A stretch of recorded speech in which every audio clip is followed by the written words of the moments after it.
আমি প্রত্যাশা করি আমাদের ধানের শীষ এবং আমাদের ঐক্যজোট যেন আমরা পাশ করে একটা নতুন গণতান্ত্রিক সরকার গঠন করা যায়, এটাই আশা করি।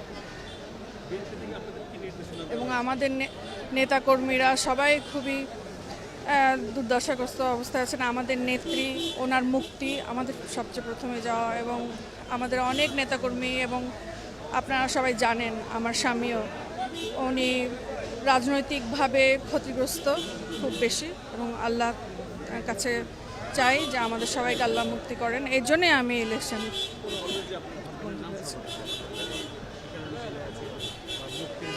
এত কিছু কি বলার দরকার, সবাই তো জানেন না। এত এটা রাজনৈতিক মামলা, সেটাই আমি মনে করি মিথ্যা মামলা। না, রাজনৈতিকভাবে মিথ্যাভাবে ওনাকে মামলা দিয়ে সাজা দেওয়া হচ্ছে, সেটাই আমি